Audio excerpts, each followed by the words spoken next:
All right, Don, what are we talking about tonight? All right, I wanna hit on my little decapper here, and I want to talk about it because there was such a big discussion on my group, and a lot of people's making comments that don't know it or haven't seen it or know anything about it. And I want to plug the guy that builds these things. If you can see it there. There's his website. His name is Jason. And tell him you've seen it on the Fat Bee Man book. But what I wanted to tell people, that a lot of discussion about you have to have wired frames. We have been using starter strips and natural drawed comb probably for about 15 years. Now, I tried this here, and I put 3 frames through it, and what I had found is with natural drawed comb, it takes about 2 seconds, one push down and pull back. The only problem I had is on a deep that had old comb in it, I had to push it up and down twice. But on a honey super, you're looking at 2 seconds and it's uncapped. Now, I think the people is misunderstanding this product, and it's gonna be no good for natural drawed comb. I've been slinging it in my extractor for a long time, and it's a manual extractor, 20 frame. I think the biggest problem is too many people have electric one, and they go from 0 to fast as they could go, and centrifugal force is slinging it out. What I do with a hand crank is I keep the lids off of mine. I can watch it spin, and I look down on the side wall of the extractor. As soon as I see it starting to sling it out, I let it wind itself down, or because it's gear reduction. Once it comes to a stop, then I reverse direction. I do that probably 6 or 7 times. Now this is with natural drawed comb, and out of 200 or 300 frames, I might blow 1 or 2. But that's the problem I think people's doing. They're jumping to conclusion. Now, as far as this, another person had made a comment, it gums up. These are stainless steel. They don't do it. And I run some heavy stuff through it, and a good air hose, a garden hose first, then let it dry a little bit, and then an air hose. And it comes, you can see it. It's clean, it's sparkling. You know, if I had to criticize this, the only thing that I would criticize, you can see with the frame, my fingers, and my fingers are so fat, I would like this frame here, this unit here, I'd like it a little longer. You can see it. I would like it just a little bit longer this way, because as the frame is going, let me put this down where you can see it a little bit. The problem I'm having is my fingers, my fingers is hitting the edge. This is about where it fits right there. This is the other side. My fingers, I would like to see that this high impact plastic, I'd like to see it about 2 inches longer, because for a big person with fat fingers, it's a little difficult to use. Now, the next thing that I want to talk about is, if you're a student and you've bought 25 nukes or 25 packages, get a hold of E, tell him to put you on the web page. He'll send me an email, and I'll verify that you have bought the packages. That's important. And the next thing is our map. Get on that map if you're coming to pick bees up, or if you're willing to deliver bees. As far as our orders, we're already taking orders about 4 weeks ahead of what we normally do. So if you need bees, get on that list. And we're giving a discount to our students. And if you're buying 1 or 2 or up to 10, you know, it's the prices on the web page. You can email for your prices. Now, we've got, so far as I know, we got at least 2 loads, 3 loads going out west, out as far as Texas, and one of my students is probably going to go through Mississippi and Arkansas, dropping bees off. And I think as far as we know, we got 1, maybe 2 going north, one up 75, another one up 77, I think. So if you haven't figured out where you are going or you need bees, get on that map and let us know. Now, if anybody's got any questions about commercial beekeeping, or you've got any kind of problems with your bees, Fire away. All right, Anthony, you are up first. Go ahead. Okay. My question is going to be about using, I don't know if the right term is a divider board, like an end board. And I'll tell you why I'm asking the question. I went over to one of my friends. I've had 3 guys here that have got bees since they saw that I had them. And one guy I didn't know was not taking care of the bees. And he sent me a message. He said, looks like almost all my bees are gone. And he had 3 nukes. So 3 or 4 months ago, 3 nukes. So I went over his house yesterday, and there's only about 250 bees in each one of the boxes. And all 3 queens are still there. A couple of them had wax moth problem because there's only 250 bees. They're all on one frame. They're on both sides of one frame. They have a small brood area this big that they're taking care of. So what I was thinking of doing is when I go back over there, I'm going to take the frame they're using and put another frame on either side of it. And then I was going to put a follower board there so they're like in a smaller area because all he has is 10 frame box. So I was going to put 3 frames there, put a follower board on both sides, close off one entrance, and set this up so it's over the other entrance. What do you think of that idea? I'm trying to put them in a smaller space to see if they can recover. What I would do is take the frame that's got a little bit of the wax moth on it and put it into one of his stronger hives. I would cage the queen you got in there, put her between a frame of honey and a frame of brood that's hatching, and maybe another frame of brood on the other side, and I would shake some extra bees into it. Probably twice as many bees as what you really think you need, because being in close proximity, they're going to drift back a little bit. But be sure to cage that queen, and then you can probably direct release her in about 3 to 4 days. But the hive that you're trying to build up, if you leave it the way it is with wax moth and that few of bees, the wax moth will go faster than what the bees can take care of it. Yes, I know that, and that's why I'm going to take the other frames out. They have a yellow area that looks clean at the top. The rest is dry, dusty, dirty comb. I was going to cut that right below the yellow line and take all of that crap comb off of there. Let them freeze those ones that have, it'll be like a starter strip. Let them freeze those, and we'll use those later as we need to add frames. Well, the color of the frame is not going to be that important. The main thing is to look at it in good light and look for webbing or traces of webbing in there. If you don't have that and you got very small traces, then you put it in a stronger hive, they'll clean it out. But if you don't have enough bees, freeze what you can. Yeah, he doesn't have a strong hive. All 3 hives are the same. They only got about 250 bees in there. But he probably is not going to like it, but probably if all the hives are the same, what I would do is cage all the queens and maybe buy some bees down there, or if you got extra bees, shake some more bees in there, because from what you're describing, they're not going to make it very long. Okay. All right. Because he can go to the bee farm and he can get a good frame of solid bees for like $8 a frame here. So he can go to the bee farm and get some frames, and then I'll try to help him clean up the mess. Yeah, that might be a thing. But the only problem when you're putting frames in from wherever you're getting them is you might not have enough foraging bees, and most of the bees on the frame are going to be young bees. They're not going to forage. So be sure you feed them and get that entrance reduced down really low. That was another stupid thing he did. The bee farm gave him these little plastic trays that had dry sugar in it. And then somewhere he said, oh, I thought it'd be better to feed him syrup. So he mixed the sugar with some water, but it's just an open tray. And then when I went there, of course, the tray's full of dead, drowned bees. I said, you can't do that. They can't swim. They're not good swimmers, all right? They can do a lot of things, but they can't swim. So I'll have to help them fix that mess.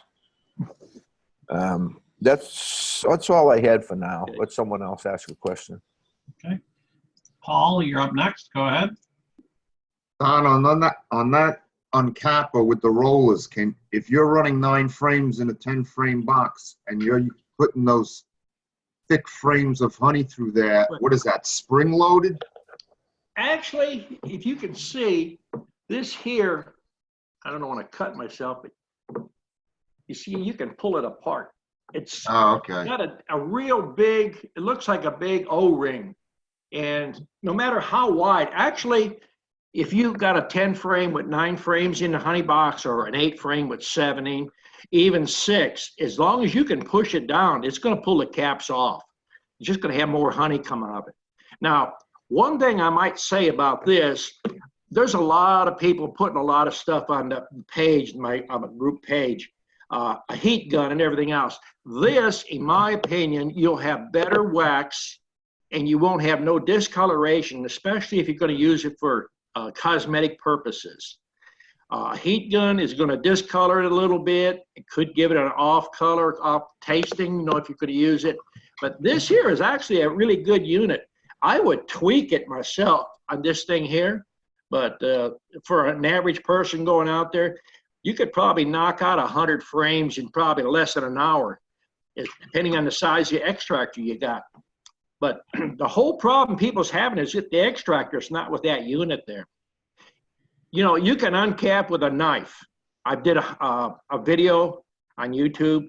I think it's Honey on the Cheap. I've done different type of knives, kitchen knives, a hot knife, a cold knife, electric knives, uncapping planer. Of all of them, this here would do the least amount of damage to your wax.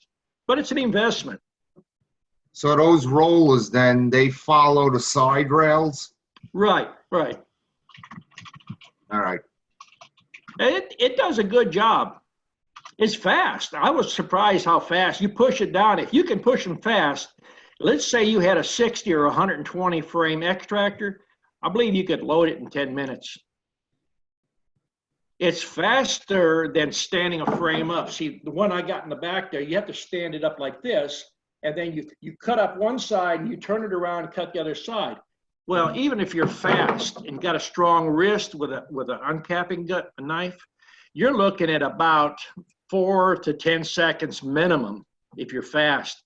And a lot of times with a knife, you probably have to scratch it a little bit too. So there's a place to mount that on your capping tank? That's the next thing. The gray uncapping tank, this fits right in it. The only thing that I've seen on a wide frame, it's heavy. I would say this thing probably weighs 10 to 12 pounds. It will lift out a little bit. I would either put an angle bracket on each end of it and kind of screw it down to the plastic thing to anchor it. Because once you do 1 or 2 frames, you get enough weight in there, it's not going to lift up. And the L bracket will hold it. He probably made that suggestion, in the instructions. I like to look at pictures and hurry up and do things. But Jason is building them out of Louisiana. You can send him an email, tell him that, he could probably send you a little video. He's probably got one on YouTube. Yeah, I'm going to check it out after the chat. Okay. All right, thanks, Don. All right. Next up is Dennis. Go ahead, Dennis. Can you hear me? Yeah, we'll hear you. I got a question for you, Don. I've got a hydroponics setup. I'm getting ready to get started. What kind of harm would I do if I take a Nuke bees inside there to have pollinate, as long as I keep the sugar to them? Well, the biggest problem you have, I get calls in the past to take 5-frame nukes in greenhouses. You lose an awful lot of bees because of all the sunlight on the glass. They seem to fly up and they can't get out. Even if the box is inside, they won't orient themselves? The box is inside of a greenhouse. They have to fly out, right? Right. Yeah, it's going to be inside. No. Yeah. Well, once it's in the greenhouse and they fly out, they'll fly up to the sun, and they just keep banging their heads up against the glass. Okay. They normally use them little bumblebees for them purposes, but I figured I'd cheat. If they're going to do that, I'll just leave them out. There's several greenhouses I've seen in the past that they got these windows across the top, even with the windows open, you still have a lot of dead bees in there. They seem to want to bang their heads a lot against that glass, and usually within about 3 to 5 minutes, they knock themselves silly and just fall down. All right, I won't do that then. All right, thank you. Okay. All right. Next up is Ernest. Go ahead, Ernest. Yes, good evening, everyone. Good evening. Good evening, Don. I was in the honeybees today. A couple of them was a little light, and I had some frames I'd saved with full of honey, and I pulled it out and put honey in, and the frames I pulled out had like water in them. Do they bring water, or maybe they're getting some kind of nectar this time of year?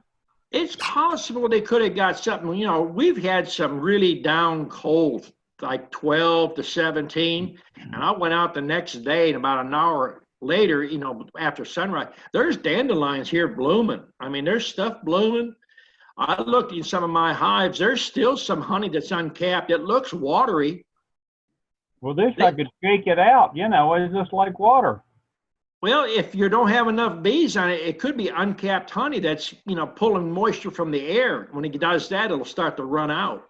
Well, they haven't been fed anything since the fall, so everything should have been ripened, you know. Well, what happens is you get some honey in there that didn't get capped. And if it's exposed to the air, it'll pull moisture out of the air. Well, it's just like water, you know. I figure Yeah. maybe they're bringing them some water in to drink. I don't know. Well, it's possible, but I would think it's honey that's picked up moisture. Well, anyhow, I took them out and put honey as one of them. It needed honey. They only had 2 frames, so I gave them 2 more frames. So they got 4 frames. But You put one on each side of the cluster? yeah, each side of the cluster, yes. Did you just put it in, or like it come, or did you scratch a little bit open? I even scratched a hole open in the one so they could come over to it. I usually scratch maybe the size of a half of a dollar bill, about that area. Just knock the caps loose a little bit, put it against the cluster, and they get to smell it. They go over there to take care of it. Yeah, yeah.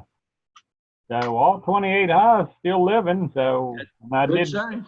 oxalic acid on them today. I built one of those 110 Mhm. jobs, and I did oxalic acid on them today. It's like 53 degrees and it's nice and calm. So I got the whole job done today. So. Yeah, they're pretty fast. I've talked to several people that's got those units, and they're saying they do about 2 of them a minute, which if you got enough of those caps and you got someone helping you, they can go pretty fast. Well, I don't have anyone helping, and I just got to stop it. I put a switch on mine, and then after I put the switch on, now that PID controller is starting doing its own thing, it recognizes its temperature it needs to be, and then it turns on and off. So I think it's going to be a real asset to treating the bees. You got to treat with the oxalic acid. A lot of people, they say they're doing it in the spring and the fall. You've got to do at least 3 or 4 treatments, you know, starting in August. Get your bees in shape going into winter. Well, at least this treatment, there's nothing in there for them to be in cells. So if you kill them at this time, you know, they're done, you know, until they bring some more in from, you know, when the bees gets flying. So that's all I have for now. John's supposed to be down. He's coming down. He might get in the last part of our chat. Okay. Okay. Paul, you are up next. Go ahead. Don, I have about 50 deep frames in the freezer. Some are filled with honey, some are just drawn out. Can I take those out and store them in my basement? Do I still have to worry about wax moth? It's best to keep them in the freezer, but I'm just going by what a lot of old beekeepers used to say. And the old-time beekeepers always says the wax moth are the worst when the leaves turn green, and they're not as bad when all the leaves turn brown. That's the old way they said things, you know. But, you know, I've had frames in the past stored in the building, and they will eat them up. I mean, do you actually see the moth You'll see it looks like a small butterfly if you're lucky, but a lot of times they're hiding. You don't see them. All you'll see is the little black specks like pepper. And then they start getting the worms in there. All right. Now, I have one other question. Getting back to the oxalic acid treatment, would you recommend treating with oxalic acid when the bees are in a cluster during the winter? If you got 45 degrees to 50 degrees and you got bees flying, if you're using that Provac, that 110, I think I would take a chance on it if you think you got mites, but I would watch your entrance and look and see if you're getting dead bees or any kind of deformities. Usually in the wintertime, it's less likely. Yeah. I mean, if you took care of it in the fall, you really shouldn't have them that bad during the winter. No, I wouldn't worry too much about it. You would wait and then treat first thing in the spring once they start flying? Once they start, you see a lot of pollen coming in, I'd give them a good treatment then. All right. All right, thanks. Okay. Charles has a question. I don't think he's got a mic though, so he typed it here. He wants to know if you can make sheets of wax and then run it through the wax mill at a later time. You can, as long as you keep them consistent. With those, I know like when you take the wax off the beehives that they kind of solidify or get more fragile. Would that do anything to the wax? You talking about once you're in a beehive? No, like when you're just rolling out the wax at home.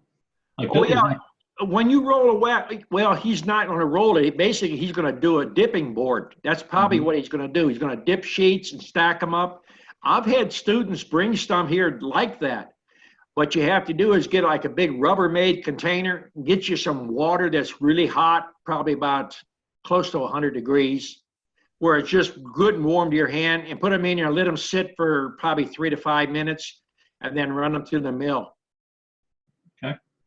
All right. Hope that answers his question. Charles, if not, let me know. All right. Now I got no other hands up. Everybody's being shy again tonight. Yeah, we got new students or new people here. You got to throw your hand up if you want to ask a question or just do one of these numbers, get our attention. Dan has a question. Go ahead, Dan. Hang on, I can't unmute you. You're gonna have to do it on your end. There you go. Okay. We okay? Yep. Okay. So, hey, Don, and everyone, good evening. I set up an account with Loran Oils this week. They are wonderful to deal with. It was very easy to set up a wholesale account. And I ordered lemongrass, spearmint, wintergreen, and tea tree oil. And I received it a couple of days later. Wonderful people to deal with. And I am wondering, given the recipes of using this bee brewed formula, whipping it in a blender and storing it in a half-gallon jar, that I've seen YouTube videos, both Don from yourself and Joe May in Indiana. I think, first of all, my observation is these folks at Loran are great to deal with. Second, my question is, should I be feeding this mixture of essential oils anytime I feed sugar water, a syrup? Where are you at? Louisville, Kentucky. Well, I wouldn't start doing any feeding probably until the end of February. Till you start seeing some pollen coming in, your red maples is probably going to be your pollen source for a while, and probably dandelions. When you see that, then you start feeding the oils to them.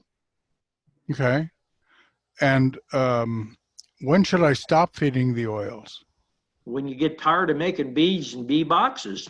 Okay. The more you feed them, the more they grow. Really? Okay. That's the whole key that people don't believe. You know, they want to make honey. So they don't want to feed sugar water. But the more you feed them, it's just like people. The more people eat, the bigger they get. The bees, the more they eat, the more they reproduce. So some people here in my bee group say you never take the sugar off the bees. Always keep the sugar on the bees.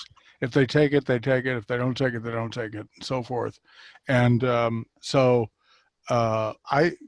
really struggling with that.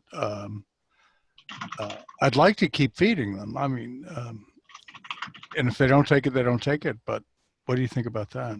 If there's a honey flow on, they won't take it. I've dumped honey out in the yard there. You know, put it on 55-gallon barrel lids and just let it do it. Now, I don't know, a lot of people, if they've gotten dead outs, I went over and picked up some dead outs that had half of a super of honey on them or some deep frames. If the frame looks like it needs to be replaced and it's only got partial honey in it, partially capped, partially uncapped, it looks like it's never been capped, what I've learned to do is melt it down and use very little water. I got a 20-quart kettle.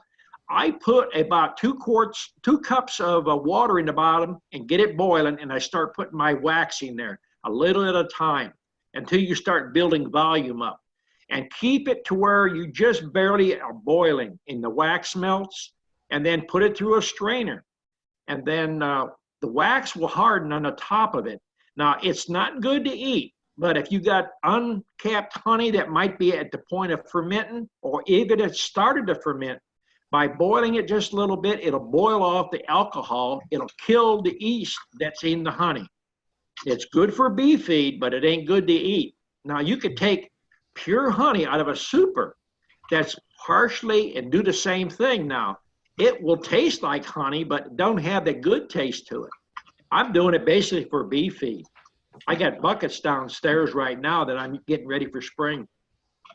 But I leave the wax on the bucket. You know, when you pour it through a strainer and then the wax floats, once it's cool and the wax is hardened, I put the lid on that bucket and I mark the top of the lid, bee feed, and I stack it up. And I open it up for the bees in the springtime. So people that's got a lot of hives and don't have a lot of freezers, or got one freezer and it's full and you got frames that's partially capped, that's another way you can preserve your honey. Because if you don't do something with it and it's uncapped honey and it just sits there, it'll ferment over the winter. Yeah, I think we have a disconnect here. I was talking about brood formula, the essential oils, and how often to feed them, and I'm not connecting quite to the honey conversation. Well, we got into the honey, so I mentioned it. Yeah. Okay. But the essence oil, you can feed them just about any time. Thank you. That's what I wanted to know. Yeah. Okay. The more you feed them, the better they do. Okay. Let's see. Who do we got? Jonathan McClure, go ahead. Yeah. Just a question on. I have a couple of hives that are they're deeps, and I've got mediums of honey on top of them, and I'm trying to move over and standardize on all 8-frame deep equipment. That's just what's easiest and works for me. But because I have that honey in that top super, I think the cluster is naturally going to move up. And if they start eating up into that top super, it seems that the queen's probably going to start laying up there. So in the spring, aren't I going to have an issue where I'm going to have part of my brood is going to be in that medium super?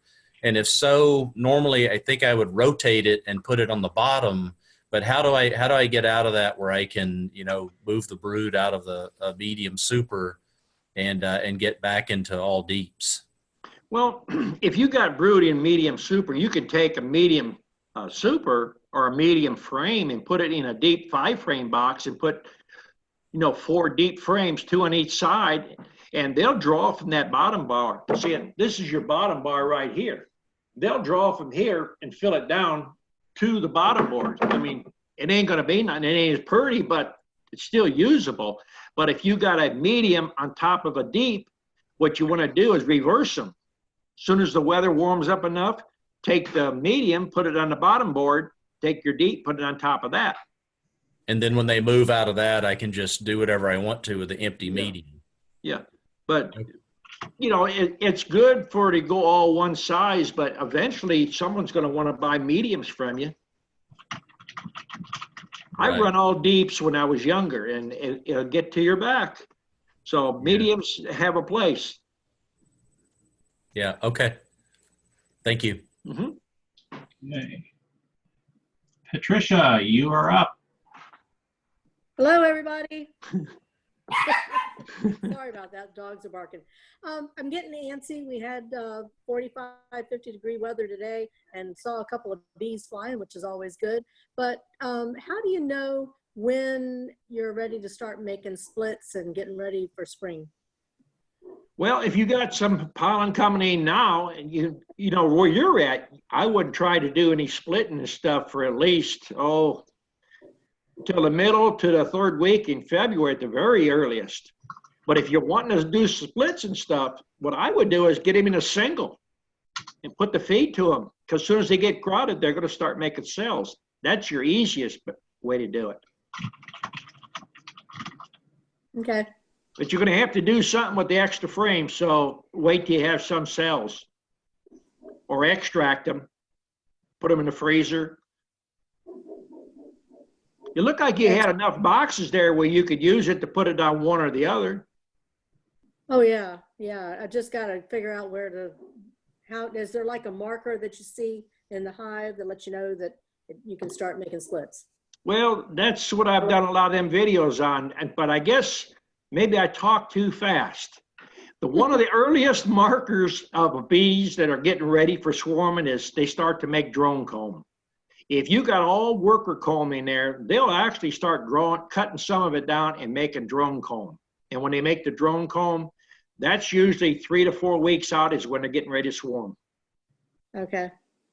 So that's the first thing we look for. Yeah, that makes sense. Gotta have boys to make babies. Okay. Okay, over to Mary. Go ahead, Mary. Hi, Don. Hey. I tried to do the wax melting from old comb, which I did in the pot. I did about 4 frames, brought it up to a boil, put it through the double strainer, and I checked it 48 hours later. And all I had from all that was a very thin layer of wax on top, and everything underneath, I swear, looked like honey. But there was no honey in those combs when I melted it. You said a double strainer. You only use one strainer. Okay. I don't know if you paid attention to the ones I have in the basement. I have one for when I do my second process and one when I do old comb. And buy a good strainer that has wire reinforcing on the bottom of it. And then it's got the screen, a little bit coarser than screen wire. And when you get it up to a boil, stir it good and then pour it through the strainer, and then take a hive tool and keep pressing it down, turning it over, keep pressing it and turning it over, and bump it down on the edge of your bucket to get the bottom, you'll get the majority of the wax out. It sounds like you got it up to a boil and you just poured it into the thing and let it drain. Okay. Is that what you did? No, actually, I put it through the strainer and took the hive tool and smashed it down and worked it and pressed it. Yeah. If you put 4 frames in there, you should have had at least 1.5 frames of wax minimum coming out.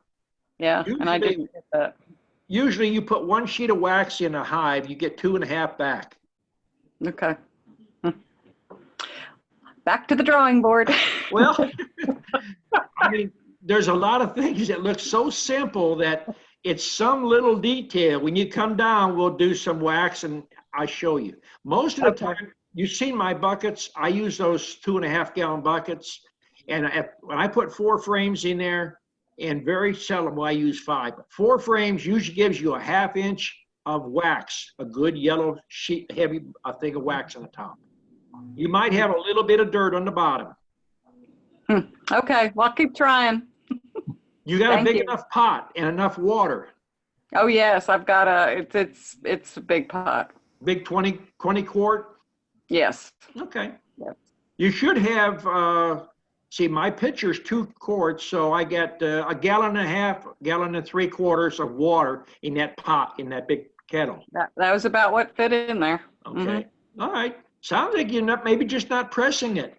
Either that or you didn't have no wax in your frames. Did you have wax moth? Yes, I did. Okay, now there's the thing right there. There's that little detail you didn't tell me.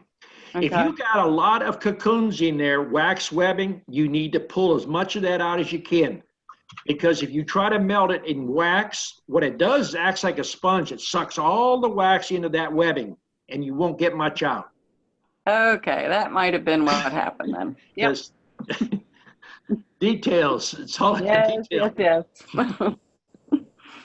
Thank you. Okay, be sure to tell E that you're a commercial student, that you got the bees, you give them all the information because it's ordering season.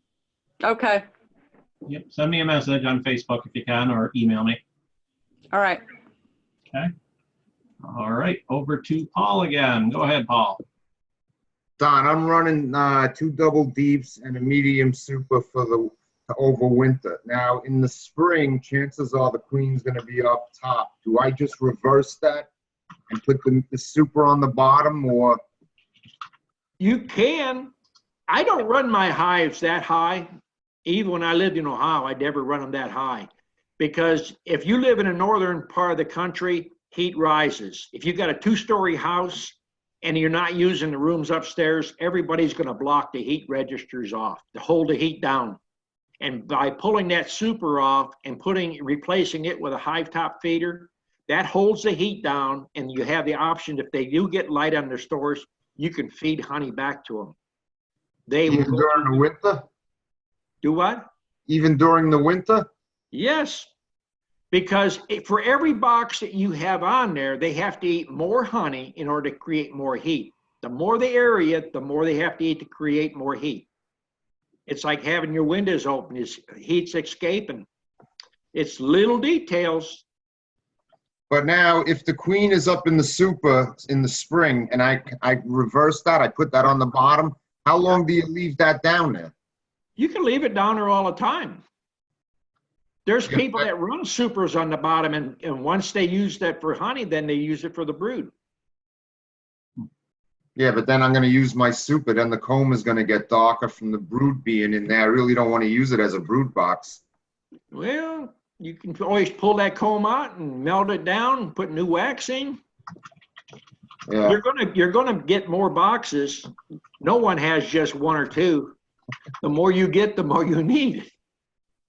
But I'm saying I could leave it down. I could leave it down there for a few weeks, or could I physically take the queen and put it down in one of the deep boxes? If you put her down there, she's going to travel back up unless you have a queen excluder. And I don't think I would run queen excluders, especially if it's got winter time, because the bees will stay by the honey and they might not go down there by the queen, and she can't get back up where the heat's at. Yeah. All right. Oh, one other question. In April, I'm going to be coming down to Atlanta on business, and I was wondering, how far are you from the airport? I'm about an hour and 15 minutes from the airport. Okay, so I can just give you a heads up if I wanted to drop by? Yeah, you can. All right, sounds good. Thanks, Don. Okay. Dwayne, you're up next. Go ahead. Hi, can you hear me? Yep. I was just wondering what your suggestions were for the treatment of nosema or winter dysentery during this time of year. I'm in northern Ontario, and our temperatures are probably about 35 degrees today. Well, right now you don't want to do no feeding that far up, but your tea tree oil is antibiotic and antifungal, so it'll help take care of your nosema or diarrhea or the poops on the hive. And how would you introduce that into the hive at this time of year? You don't want to feed it. You have to mix it with sugar water. Now, you might be able to mix it up into a sugar cake. I've never done it, but if you do use essence of oils, tea tree oil, and you mix it up into sugar, be sure you wear latex gloves because it'll sure burn your fingers. Okay, I'll give it a try. Thanks, Don. Okay. Okay. Next up is Mikey, who doesn't have a video, but go ahead, Mikey. I got a 16 by 8 by 8 high room in the basement that's got a dirt floor. The rest of it's pretty much finished, so it'd be a constant temperature. If I stuck a a hive down there now and give them pollen and sugar and tea tree oil and such, do you think that would help them, or would I just be killing another hive?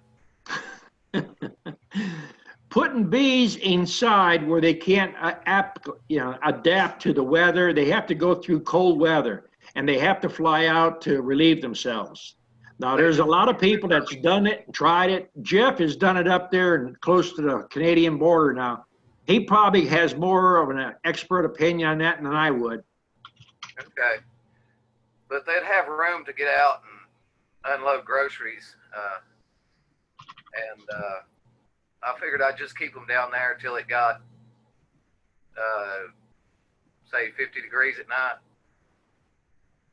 Well, you're going to lose bees if you're planning on taking them in the basement and leaving them for a few days, taking them out on a warm day, and they're going to fly out, and then take them back in the basement. You're going to constantly be losing bees. No, I figured I'd keep them down there till the average nighttime temperature to be above 50. How long is that? I'm hoping before June. Well, here's the thing. I would say you could probably put them in cold storage probably for a maximum of 2 weeks. Anything longer than that, you're going to be losing a bunch of bees. Well, I was thinking, because down there it's warm all the time. It's warm and constant. If it's warm, they're going to consume honey. I was going to keep sugar on them all the time. I was just hoping to build them up early. No, you're not going to do that. I do skill bees. I think so. All right, thanks, man. Okay. All right, Anthony, go ahead. No audio, Anthony. You're off again. No, nothing. It worked earlier. Okay, we'll come back. His wife took his mic. Ernest, go ahead. Ernest, you're up next. Go ahead, Ernie. I wanted to ask Don if you ever tried a two-queen system, running 2 queens in a hive. Yes, I've actually, when I lived in Ohio, I was fooling around trying to make honey. I run 2 queen and a 3 queen system. You've got to be on your toes because once they get to a point, they will make cells. And if you're not pulling the hive apart and checking them, you're going to lose bees. But do you use a cloak board, or how do you work that? If you're going to run 2 queens or 3 queens to a hive, you have to run them between queen excluders and hope they don't get together. Nothing is positive. Well, it's just interesting. I just wondered if... Well, there's a lot of opinions out there. I've dabbled around in a lot of things. I've found out if you get 1 good queen, it'll do just as good as 2 bad queens or 3 bad queens stacked up. Okay. Feeding's the whole key to everything. Okay, that's all I have now. Okay. Jonathan, go ahead. Yeah, I had a question on a queen castle. So I watched your video and I built one that's very similar to what you had there. And this year I want to get familiar with raising queens.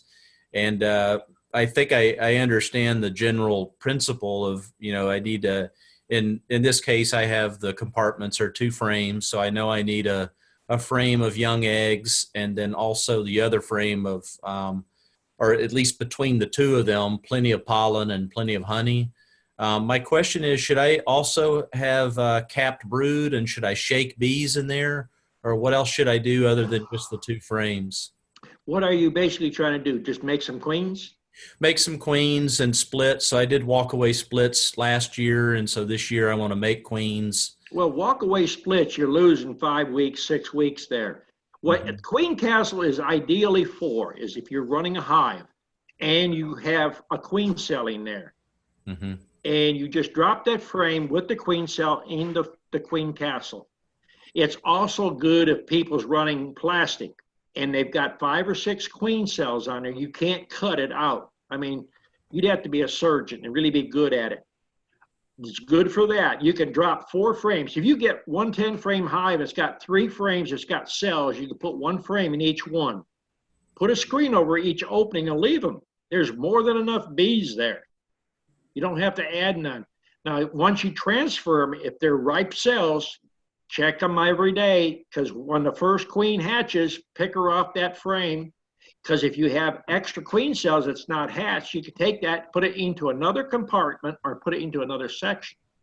Let the queen come back and lay for at least 3 to 4 days. When you see the eggs, you can cage her and then put her in another hive, a 5-frame or 8-frame or 10-frame, and make you split. That's the best way to make splits. When you start making walk away, the minute you put frame in there with whatever you're going to use, a pollen frame, honey, eggs, all this stuff, from that point right there, it's 16 days. Then on top of that, it's 21 more days before you're going to see your first bees. About 18, 19 days before that queen's out and mated. So you lost a month and a half. But if you wait till your hive makes the cells, then you're way ahead. You're ahead about 3-4 weeks. Okay. That's the best way to do this, queen castles. Okay, thank you. Okay. Anthony, are you working now? No, you're not. Nope. Okay. Nothing. Okay, Pat, you're up again. Yeah. A lot of people are wanting to start making queens and they don't know how yet. They haven't had any training in how to pull eggs out and that kind of thing. First time I ever saw Don or heard about Don, my husband saw one of the videos where he cut strips that had eggs in all the cells and stuck them on the top of a frame and took his finger and mashed across for 8 or 10 spaces and put them in a hive, and they drew out queen cells. And I found that to be very reliable and easy because I have no vision for finding that itty bitty egg at the right instant to get the little scooper and carry it over and put it somewhere else. But cutting that strip of eggs really works well. And if you get 6 of 10, you're better than none. So try and find the video where Don does that. It was pretty interesting. And that's how I started making queens for making splits. And it works really well. And then move them into queen castles. Yeah, most people, they don't want more than 4 or 5 queens a week. And, that's why I think people that come down and want to learn grafting, it's wasting time because they don't ever have enough boxes. And to graft, you're doing at least 50 of them at a time. Yeah. So, that method that Pat's talking about, I was back there grafting and 2 older men come in. I had one of my students here, he was probably in his 30s, and he could see. And there's 2 old guys who watched us for a while, and they said, well, that's fine for you. You can see. And I said, wait a minute. I'll show you how you can make queens. You don't even have to be grafting. And he said, well, I don't know. I'll go home and try it. He went home and did it. He come back in 2 weeks. He said, you know what? That thing did work. And he said, no one else has ever told him that. It's simple. Yep. That's how I make all my queens. Yeah. We get some where they'll build up and I'll cut them out of regular hives. But when I want to start making queens in spring, that's what I do. And it works 90-95% of the time. And if I do a strip and I've got 8 or 10 marked off with my finger, I'll get at least 6 to 8 of them that make queens. And as soon as they're capped, you cut them and put them in a frame. You can stick it right into the wax of the frame and drop it into a queen castle and let them build. And it goes really quick. And you can time them out. Print out your bee math and keep track of, how long before you queen, when should you see eggs? Because if you've only got them in 2 frames in a queen castle and she comes back and she's laying like crazy and you miss it, then you come back and you have no bees because mama's got to lay, they're going to go somewhere else. they're going to leave, they're going to find a new home. So you got to watch your queen castle pretty close. But if you print out your bee math and watch how long it is before you should see eggs from when she comes back from mating, the queen castles are very successful. That's one of your main things, is to build you probably 2 or 3 queen castles. And in the long run, it's better than a Jenner system or Nicot system, all that kind of baloney. Because those things are $100 plus all the accessories you need for them. And the main thing that the companies that make those 2 products, they're not telling you, you have to physically catch the queen and put her in that little cage. She's going to lay 100 eggs in an hour. So basically, you know, the queen has got an ovaries. It's like a woman. So if she shuts down in a day or 2 days, and then you try to redo that again, that constant stopping and starting is not good on a queen. Yep. And to cut a section of frame out like that or cells and just put it between a frame, you got nothing risk. You know, that's why all my videos are based on common sense. I mean, you're not spending a dime. I ain't asking you to buy nothing. And you can make queens. Yeah, it worked really well. Yeah. That's all. Okay. Another happy customer. All right, Paul, go ahead. So Don, you're getting back to the queens there. You're saying if you have say 6 cells on one frame, you move that frame over to like a nuke or something like that. You're constantly watching. If one hatches, then you can take that frame back out, move it to another nuke. Yep, you leave the queen there. And sometimes if you're lucky, you go in there, you might have 2 or 3 queens walking around. Now, if they're not will they fight if they're not mated, or they only fight when they're mated? No, they can fight, but you got to get in there sometimes pretty quick.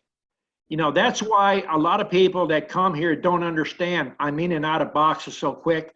I'm running in and out of my boxes, and I'm opening and closing them in probably 5 minutes. I'm in a box, out of a box, in a box, out of a box. I'm looking for, if I got multiple cells, as soon as that's hatched, I move that next frame to another box.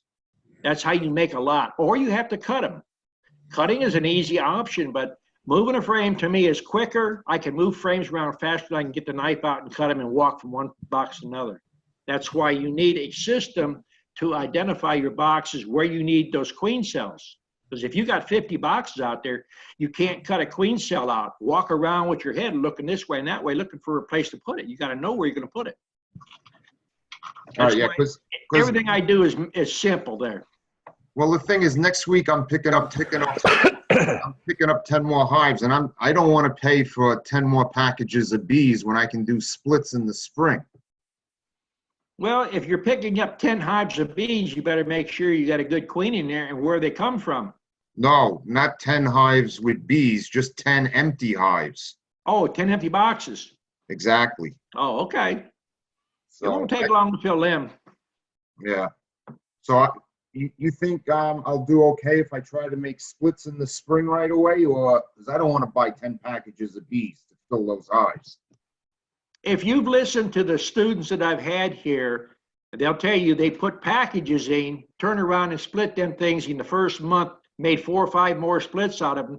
I've got a preacher over here in the next town. He's bought packages, and his first go around, he averaged 3 to 6 gallons per hive on packages first year, and ended up splitting them at least 4 times that first year. So you can manage your hive as much as you want. Yeah.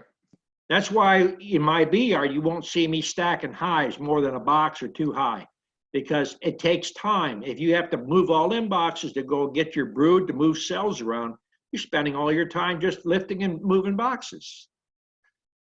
Yeah. Well, I want to produce honey, and years down the road, maybe sell bees. But right now, I just want to build up to make honey. So, yeah. You can still make honey. I mean, you'll make more honey when you're making queens than you want. I mean, it gets in the way. You got to constantly be lifting that stuff. It's in the way constantly. Yeah. You know, for a frame of honey or a super of honey, have to lift it up.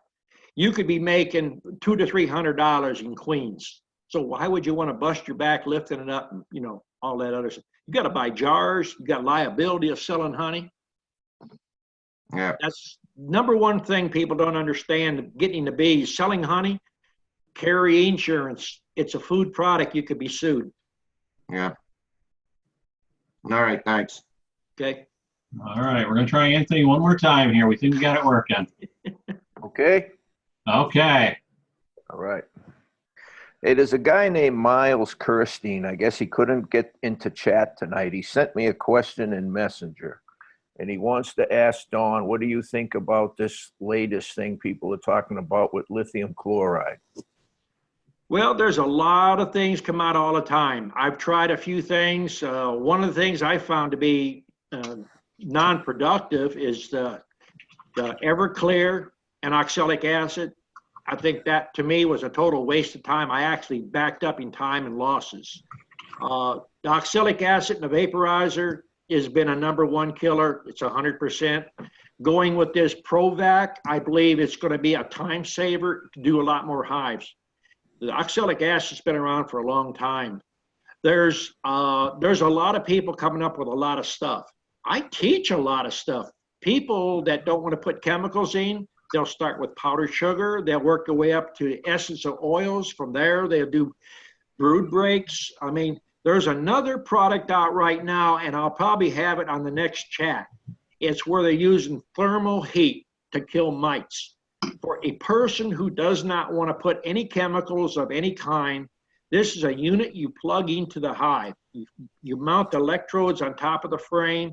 It has like a heat pad at the bottom, slide it in, and it sits in there for a while, and the temperature comes up. It absolutely kills the mites in the frame, in the cells, everything that's sealed, and it's absolutely chemical free. But there's an initial cost on it, and there's a time factor. So it's like oxalic acid. The vaporizer is wonderful, but commercial people is using oxalic acid in garden sprayers. They're just drenching them. They're just actually opening the hive up and drenching them. They're putting oxalic acid in. They're doing volumes of bees in hives at that time. Time is money in a bee yard. But still, I think the short answer is vaporizing oxalic acid. Is that correct statement? Yeah, in one way, shape, or form. It's been used in Europe for years. It's been a proven killer of the mites. So, you know, it might be a little bit slower, but what's the value of your hive? The next thing is your time. You can only do but so much. That's why I'm trying to put out as much information as possible. The Provac, I mean, you can do a lot of hives quickly. Yeah. All right. So I'll send that message back to him. I understand what to say. And he asked one other question. I guess he has a wax moth problem. And I should have asked him how many hives he has. But he said he doesn't have enough room to put all the frames in the freezer. And what should he do? Well, I don't save frames, basically, personally, you know, from one year to the next. Even my honey frames, when we get done in the fall with our honey, I cut all the wax out. I put all new wax in every spring. And I've showed at the bee club up there, I pulled out the wedge bar on some frames and showed them the black I saw that. spots. Yeah. I mean, you have to do what you feel is good for you. Yeah, well, I don't know how many. I'll talk to him after I get done. And how many hives you got? You only got to leave them in there for probably only need 24 hours or 48 hours. Just cycle them through the freezer, right? Yeah, well, here's the thing. When people say they have wax moth is basically that hive basically got weak. It either swarmed, the beekeeper wasn't paying attention. The hive is weak. That's the only way you get wax moth. A healthy hive is, even on a nuke, a healthy nuke is not going to get wax moth. Once it gets weak, the wax moth will move in. They're like the vultures in the farmyard. They clean up the debris. All this time, I've been saying that I have Apis cerana bees, and that is a result of translation error. I asked the lady, what kind of bees are these? She told me they're Asian bees from Taiwan. And I said, so Apis cerana? Yeah. Well, people from other countries, I mean, I've worked all over the world, and they're like embarrassed to say they don't know. So they say, yeah. And they have no idea what you're talking about. And so then I had my wife call her back probably a month ago now and said, listen, you got to tell her this, because what I'm seeing doesn't match what Apis cerana. Then when my wife talked to her, she said, no. You have Apis mellifera, because we didn't want cerana, because cerana only makes 25% of the honey. They don't build big numbers, and they're very prone to swarming, right? So, okay, now I'm confused. I'm not sure what I have. But what I did see out here is wax moths in my hive, and I don't really have a weak hive right now. Sometimes I lift up the lid, I actually see the little white, yellow, pale wax moth there, and I'll crush them. But down the bottom, I see this gray, it's hard to describe. It's like a gray, fuzzy substance. And if I scrape that up, there's all wax moth larvae under it. It's not propolis, because it's not like a hard, sticky like propolis. It's like a gray, fuzzy stuff. But that's how they're trapping that larva from keeping it walking around the bottom of the hive. Have you ever seen that? It sounds like a mold problem. When you get mold, it builds up that hairy stuff, like, you know, covers it. Usually you don't get that unless the distance from your bottom board to the bottom of your frame is in excess of 1 inch. Yeah, because when I scrape this stuff up, I see all trapped white wax moth worms under there. So they're handling it. They're trapping them, at least in my hive anyway. Oh, one other thing I'll talk about. Maybe most of the people here know, because you're way more experienced beekeepers in most cases. Bees are capable of generating 118 degrees Fahrenheit.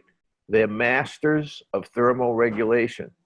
They know how to keep the hive cool in the summer by fanning, bearding, and in the winter, they keep the cluster around 93 degrees year round. They cluster tight when they need to be tight, and they loosen up so they can regulate the temperature. And I think Jeff has his, so Jeff has some bees, I think 3 hives in a building, and he keeps the building at 40 degrees, but the bees have a way to go out if they want to, they can go in and out. I think he has them facing the out wall. He can correct me if I'm wrong. But from my reading, and like what you said, you can't put bees in a greenhouse, and you can't put bees in a closed room and think you're doing them a favor by keeping them warm. They don't need us to keep them warm. They need us to prepare them for winter and do it that way. That's how they survive. Correct? Right. I think the least that you do to the bees, the better off we are. The beekeeper is killing more bees buying all these little gadgets and things, you know, things that were unnecessary. Yeah. And putting them in boxes and things that they shouldn't be in. So, you know, it's just like when you was talking about the type of bees that you have. I get that on a regular basis. What kind of bees you have? I have honeybees. That's what I have. I mean, I cannot guarantee that I have Italian bees. I can't, because, you know, they fly out and they remate. Things happen. So, you know, people want too much. I see a lot of people buying these fancy cameras to take the temperature inside. My advice is that save your money, buy a vaporizer. Take care of your bees. They'll take care of themselves, you know. I mean, they're buying things they don't need. You see where a lot of them are starting to do the complete hive of plastic. Frames are plastic, outside, lids, bottoms. The whole complete hive is plastic. It sweats, and then they put tar paper around it, and they wonder why their bees are dying.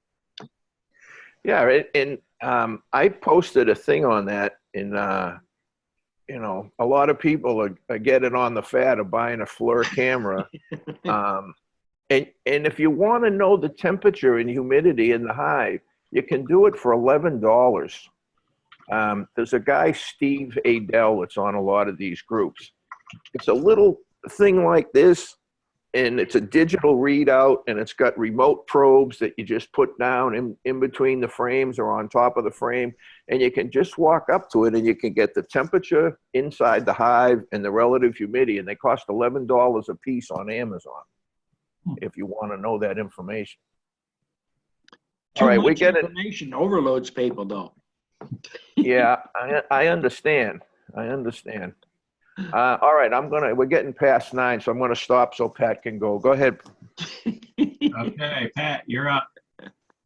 Yeah, my next thing was for Paul. Paul, you absolutely can sell honey.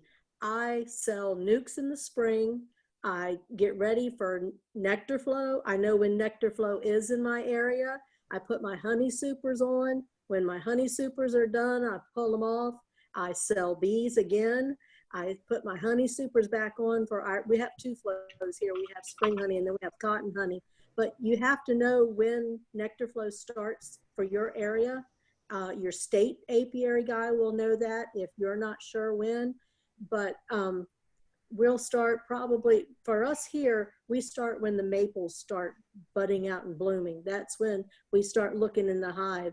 As soon as we start seeing them building up enough, like Don said, as soon as you start seeing drones, because you got to have drones to get the queens pregnant, that's when we start doing splits.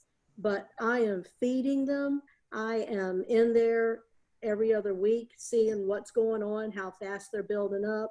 I've got my bee math printed out. So if I'm starting to see the bees building up, I'm looking at bee math and I'm saying, okay, I can pull queen cells now. I can start doing this. You've really got to be in them and time them out constantly. You can't go in the spring and say, oh, I'm gonna do honey.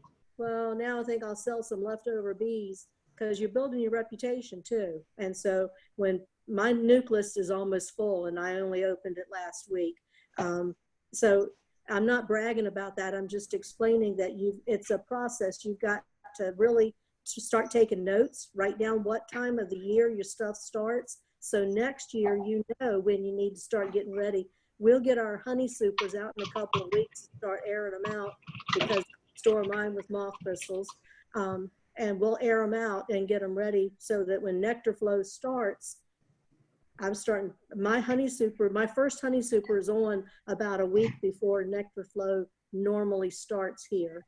And so that's what you'll find out from your state apiary guy, your bee club. And if you go to the bee club meeting and nobody will tell you when nectar flow starts, it's because they don't know either and they're not making any honey. So call your state guy, because a lot of times people will hem and haw because they don't know. And there are definite markers as to when that happens. But we sell nukes in the spring. I put my honey supers on. I use no chemicals in my hives. I use powder sugar dustings. I have brood break because I'm making nukes. I do powder sugar dusting, and then I have nectar flow, and then I do drone pulls. And so if you work out a system and take your really good notes, you can absolutely sell nukes and make honey. I make a lot of honey, but you have to decide, do you want to sell a commercial amount of honey, or do you want to sell a commercial amount of bees? You won't get a huge amount of either one if you do both. So it just depends on what you want to do. You know, if you're really wanting to make honey, as soon as nectar flow is over and you've pulled your supers, sell some nukes. You're going to have a ton of bees. Make your queens to coincide with when nectar flow ends so that you can start making nukes. All right, thanks, Pat. Yeah, you can do it, but you got to take a lot of notes and a lot of time. Well, that's the thing, you know, I'm just getting started, so I want to just stick with honey for the time being until I get, you know, used to handling the bees and getting my equipment filled up. So, and then I would go into raising, you know, setting up some nukes. Well, that's what I started out selling honey. And then after I learned what they need at the different times of the year and when to feed and when not to feed, then I started selling nukes. So, you know, you'll never get rich doing both. So you really have to decide where your focus is going to be as far as commercial beekeeper or commercial honey cells, or a little bit of both, and you're happy with that income. So Yeah. Oh, how many hives you got right now? Right now I have 12. Okay, then you need about 72 nukes right now. Yeah. I mean, it sounds awful lot to you, but you will need them, every bit of it. Yeah. And as far as nukes, I would not try to, just because you're just getting started, don't think that you can't sell your nukes, so you want to charge less than a lot of people. Go with the going rate. Yep. Yep. Your time is valuable. Yeah. Well, I tell you, that going rate is going up every year. Well, right now I'm seeing Ohio, West Virginia, Kentucky, and Indiana, New York. I'm seeing 225 to 275 for established nukes. Yeah. And packages are going 2-pound packages, 125 to 140, and 3s are going 160, 65. There are Yeah. probably a lot more out there in Texas, but there's a big shortage this year. Go to Canada for a 5-frame nuke. Yeah. If you're Right, going to do the making of the bees, you need to have spend more time in your bees, because if you're going to make queens and make nukes, Mhm. each hive has to be gone completely through every 14 days. Yep, If you wait 16, 18 days, you're going to lose bees. yep, you've lost your Yeah. queen. Yep.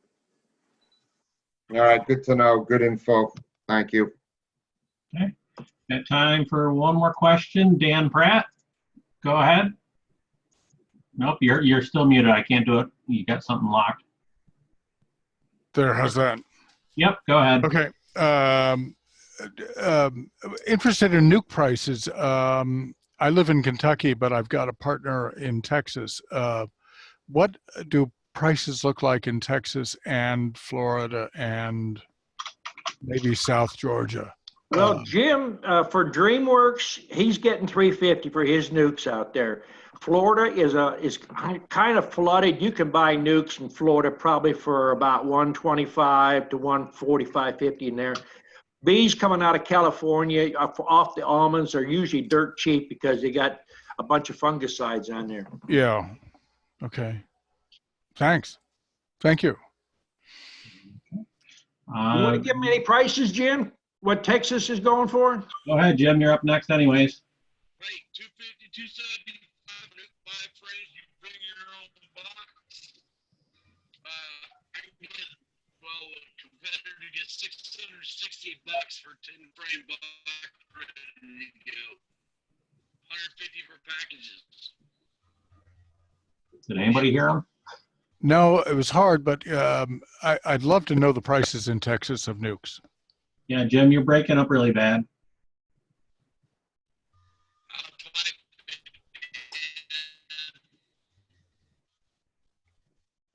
No. If you're on my Fat Bee Man group, Jim's on there all the time. He can post his prices on my group there, and then you can see it there. But you shouldn't even have to advertise to sell nukes, even in Kentucky.